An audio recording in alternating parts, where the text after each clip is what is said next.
నమస్తే, welcome to our channel. నేను సౌజన్య. ఆంధ్రప్రదేశ్లో రాబోయేటువంటి ఎన్నికల్లో టీడీపీ, జనసేన, బీజేపీ కూటమిలో పోటీ చేయబోతోంది. మరి కూటమి ప్లస్ అవుతుందా, మైనస్ అవుతుందా? అంటే స్టార్టింగ్లో అయితే మాత్రం కొంచెం వ్యతిరేక పవనాలు వీస్తున్నాయని చెప్తున్నాను. మరి ఇప్పటికీ అవే వ్యతిరేక పవనాలు వీస్తున్నాయా, అనుకూల పవనాలు ఏమన్నా వీచేటువంటి అవకాశాలు ఉన్నాయా ఏంటి? అసలు పరిస్థితి ఎలా ఉంది ఆంధ్రప్రదేశ్లో? ఈ అంశానికి సంబంధించి మనతో మాట్లాడడానికి, వారి విశ్లేషణని మనతో పంచుకోవడానికి ఈరోజు మనతో పాటు ఉన్నారు senior journalist, senior political analyst CS Rao గారు ఉన్నారు. వారితో మాట్లాడదాం. నమస్తే రావు గారు. నమస్తే. అందరికీ తెలిసింది ఆంధ్రప్రదేశ్ ఎన్నికల్లో టీడీపీ, జనసేన, బీజేపీ కూటమిగా పోటీ చేస్తుంది అని. మరి ఈ కూటమి స్టార్టింగ్ లో అయితే కొంచెం వ్యతిరేక పవనాలు వీచాయి అని అన్నారు. ఇప్పటికీ అవే ఉన్నాయా, లేకపోతే అనుకూల ప్రతికూలమైనటువంటి ఏమన్నా పవనాలు వీస్తున్నాయంటారా? జనరల్గా ఏంటంటే ఒక నలుగురు కలిస్తే ఐక్యంగా ఉంటే ఐకమత్యమే బలం అని అంటారు. కానీ కూటమి విషయాలు చూస్తే కూటమికి సంబంధించినటువంటి పరిణామాలు, కూటమి ప్రకటించిన అఫీషియల్గా ప్రకటించిన తర్వాత జరిగినటువంటి సంఘటనలు, వీటన్నింటినీ కనుక చూస్తే కనుక అసలు కూటమి సక్సెస్ అవుతుందా కాదా అనేటువంటి అపోహలు అయితే ఉన్నాయి ప్రజల్లో. దాన్ని ఎవరు కాదనలేనటువంటి పరిస్థితి. ఇలాంటి సందర్భంలో ఆ అపోహలు తొలగిపోవాలి అని అంటే ఏం చేయాలి అనే దాని ముందు అసలు ఈ అపోహలు ఎందుకు వచ్చాయి, రావడానికి కారణం ఎవరు, ఆ అపోహల్ని నివృత్తి చేయాల్సినటువంటి వాళ్ళు ఎవరు అనేది విశ్లేషించుకుంటే, ఫస్ట్ కూటమిని అఫీషియల్గా అనౌన్స్ చేసిన తర్వాత ఆ వీక్లోనే చిలుకలూరుపేటలో సభ జరిగింది. చిలుకలూరుపేటలో సభ జరిగినటువంటి సందర్భంగా కూటమి సభ నరేంద్ర మోడీ, చంద్రబాబు నాయుడు, పవన్ కళ్యాణ్ ముగ్గురు కూడా హాజరయ్యారు.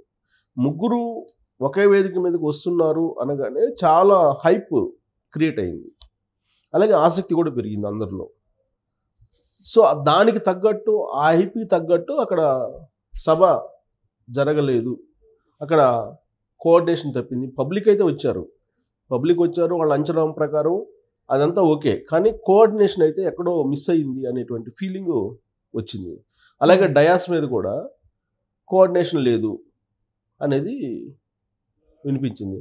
ప్లస్ ప్రసంగాలు చూసుకుంటే ఆ ప్రసంగాల్లో కూడా నరేంద్ర మోడీ ప్రసంగంలో చంద్రబాబు నాయుడిని ఏకవచనంతో పిలవడం, అలాగే పవన్ కళ్యాణ్ ఏకవచనంతో పిలవడం, ఇవన్నీ కొంత కూటమిలో కొంత అపోహలను క్రియేట్ చేయడానికి ఒక అవకాశం ఏర్పడింది. అలాగే చంద్రబాబు నాయుడు స్పీచ్లో నరేంద్ర మోడీని ఆకాశానికి ఎత్తేస్తారు.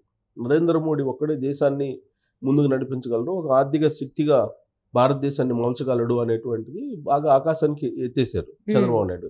వాస్తవంగా రాజకీయపరమైనటువంటి అనుభవం, రాజకీయపరమైన సీనియారిటీ తీసుకుంటే నరేంద్ర మోడీ కన్నా చంద్రబాబు నాయుడు సీనియర్ రాజకీయాల్లో. నరేంద్ర మోడీ కన్నా ముఖ్యమంత్రి అయ్యాడు ముందే చంద్రబాబు నాయుడు. సో నరేంద్ర మోడీ గుజరాత్లో ముఖ్యమంత్రిగా ఉన్నప్పుడు ఎన్డీఏ కన్వీనర్గా చంద్రబాబు నాయుడు ఉండి ఢిల్లీ చక్రం తిప్పుతున్నటువంటి రోజులు అవి.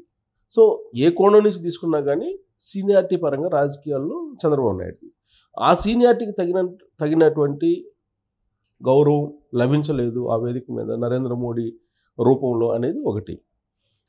దీన్ని ఆ సభని 2014 సభలతో కూడా పోలుస్తున్నారు. 2014లో కూడా పవన్ కళ్యాణ్, నరేంద్ర మోడీ, చంద్రబాబు నాయుడు ముగ్గురు కలిసి అనేక వేదికల్లో పార్టిసిపేట్ చేశారు. పార్టిసిపేట్ చేసిన సందర్భంగా చంద్రబాబు నాయుడు జీ అనేవాళ్ళు, అప్పుడు చంద్రబాబు జీ అనేవాళ్ళు. కానీ ఆ జీ పోయింది ఇప్పుడు.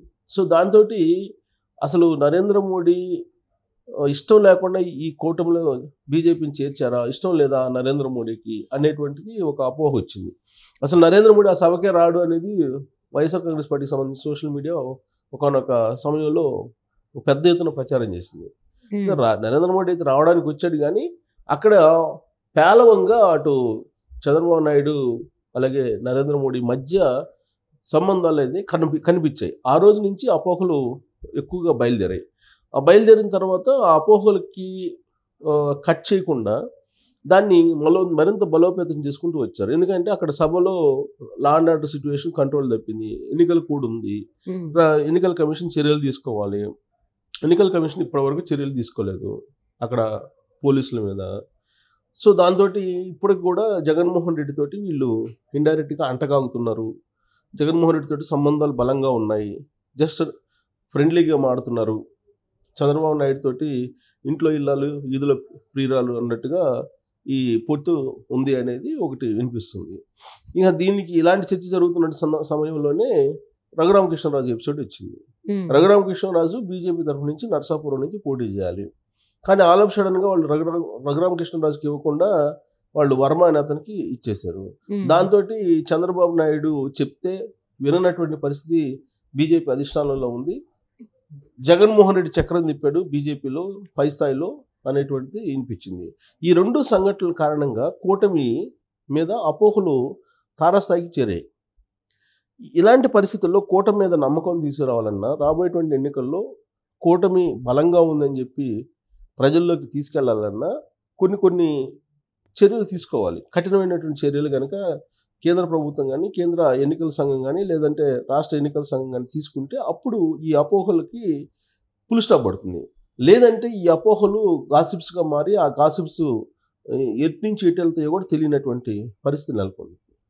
సో ఇప్పుడు నరేంద్ర మోడీ వచ్చినటువంటి సభలకు 3 ఎస్పీలు నిర్లక్ష్యంగా వ్యవహరించారనేది పిలిచి విచారించారు రాష్ట్ర ఎన్నికల కమిషన్. ఆ నివేదికని ఢిల్లీకి పంపించారు. ఢిల్లీ కేంద్ర ఎన్నికల కమిషన్ దగ్గర ఉంది. తెలుగుదేశం పార్టీ వాళ్ళు ఆల్రెడీ కంప్లైంట్ కూడా చేశారు, కానీ బీజేపీ వాళ్ళు చేయలేదు. తెలుగుదేశం పార్టీ వాళ్ళు మాత్రమే చేశారు. తెలుగుదేశం పార్టీ వాళ్ళు చేసిన దాని మేరకు వీళ్ళ విచారణ జరిపి రిపోర్టర్ అయితే కేంద్రానికి పంపించారు. కానీ చర్యలు ఇంతవరకు తీసుకోవాలి. నరేంద్ర మోడీ ప్రధానమంత్రి హోదాలో అక్కడికి వచ్చినప్పుడు డెఫినెట్గా అక్కడ లా అండ్ ఆర్డర్ సిచ్యువేషన్ని పోలీసులు కంట్రోల్ చేయాలి, ప్లస్ అక్కడ భద్రత కల్పించాలి.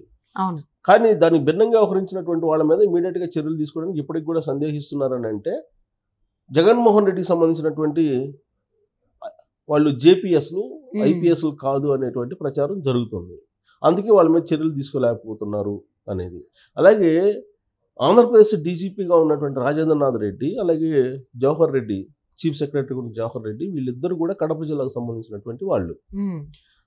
జగన్మోహన్ రెడ్డి కడప జిల్లాకు సంబంధించినటువంటి ముఖ్యమంత్రి. ఒకే జిల్లాకు సంబంధించి ముఖ్యమంత్రి, చీఫ్ సెక్రటరీ, డీజీపీ ఉన్నారు అని అంటే అది వన్ సైడ్ ఉండేటువంటి అవకాశం ఉంది, వన్ సైడ్ యాక్షన్స్ ఉండేటువంటి అవకాశం ఉంది అనేటువంటి సంకేతం బలం ప్రజల్లోకి వెళ్ళిపోతుంది.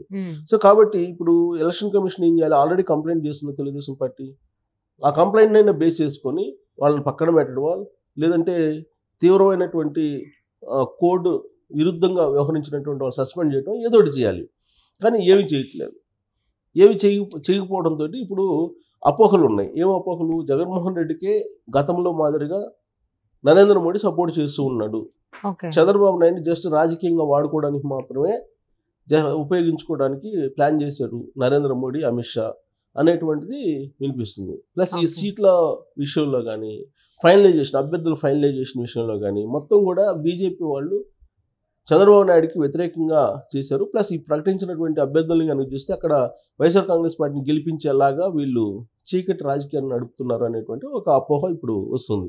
సో ఇలాంటి అపోహలు పోవాలంటే కనుక, ఇలాంటి కితకితలు కూటమిలో పోవాలంటే కనుక కూటమి సంబంధించి నిర్ణయాలు ఉమ్మడిగా ఉండాలి. 1, 2 రాష్ట్రంలో ఎన్నికల కమిషన్ యాక్టివ్గా లేదు. యాక్టివ్గా ఉండి చర్యలు తీసుకుంటే వాళ్ళ మీద అప్పుడు అసలు పొత్తు పెట్టుకోవడానికి బీజేపీ తోటి ఏదైతే లక్ష్యం ఉందో ఆ లక్ష్యాన్ని నెరవేరుతుంది. ప్లస్ ప్రజల్లో కూడా కూటమి మీద నమ్మకం వస్తుంది.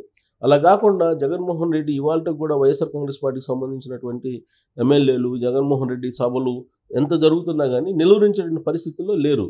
ఆయన బొమ్మలు అట్నే ఉండి తీసేయలేకపోతున్నారు, ఆయన గిఫ్ట్లు ఇస్తున్నారు, అది ఆపలేకపోతున్నారు, వాలంటీర్లకు సంబంధించి ఇష్టానుసారంగా చేస్తున్నారు, అది ఆపలేకపోతున్నారు. కాబట్టి ఇదంతా కూడా వీటన్నింటిని అరికట్టకపోతే కూటమి మీద ఉండేటువంటి అపోహలు తొలగిపోయేటువంటి అవకాశం లేదు. ఫలితంగా కూటమి మీద నమ్మకం ఉండేటువంటి అవకాశం లేదు. ఇదే పందాల్లో కనుక వెళ్తే కూటమి నష్టపోయేటువంటి అవకాశాలు కూడా లేకపోలేదు. ఈ నష్టాన్ని ఇప్పుడైనా సరే నివారించకపోతే భవిష్యత్తులో నష్టపోవాల్సి వస్తుంది. కనీసం ఇప్పుడు నివారించుకునే అవకాశం ఉంది. దాన్ని నివారించాలి. అట్లీస్ట్ రాబోయేటువంటి రోజుల్లోనైనా కూటమిలో భాగమైనటువంటి బీజేపీ ప్రజాదరణ పొందేలాగా పనులు చేస్తే, కార్యక్రమాలు చేస్తే బాగుంటుందని ఆశిద్దామండి.